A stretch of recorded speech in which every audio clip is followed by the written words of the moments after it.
what is the biggest mobility blocker that has been identified by organizations and colleagues across the globe.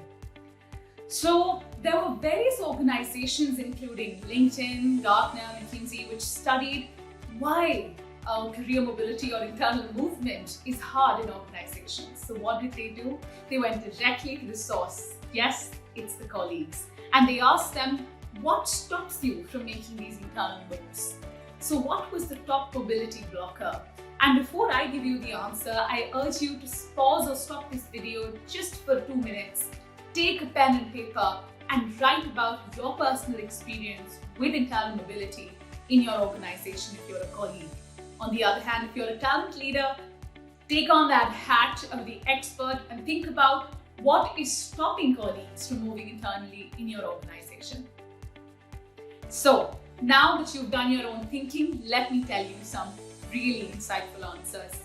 Blocker number 1 was very clearly, my line manager does not support me. Blocker number 2 was this element around, I have opportunities that I can see in the organization, but I have no idea how to action them, and secondly, how to really achieve them.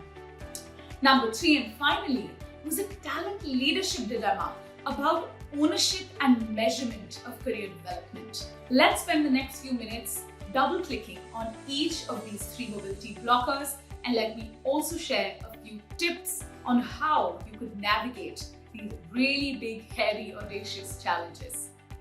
So, number 1, the line manager dilemma. My manager does not support me. When we really worked with organizations to solve for this particular dilemma, we found that the first challenge here was this aspect of managers not truly understanding why they need to be talent exporters, why they need to really believe that talent mobility is important.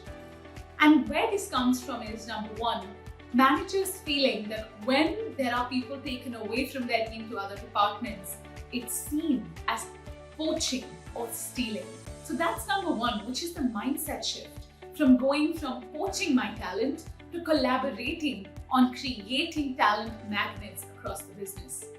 Number 2 is this element of how can managers see talent mobility as a benefit for them? What does that mean? That means talent mobility is a two-way street, helping them see the advantage as they help people move to other parts of the business to fulfill their careers.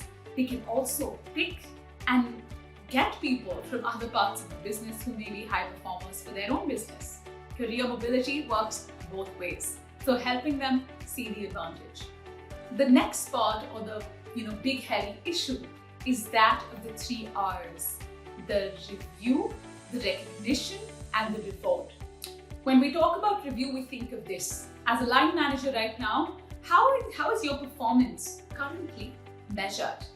I'm guessing it's mostly to do with business metrics rather than how you are a talent exporter or a career coach to your direct reports. So let's think about this for a second. According to the Institute of Corporate Productivity, only 12% of organizations recognize, reward, and review managers for being a talent exporter to other parts of the business. There's something deep in that, right? If as a line manager, the only way I get measured in terms of performance is business metrics, why would I ever want a high performer to go from my team to another? Because that might impact exactly those business metrics.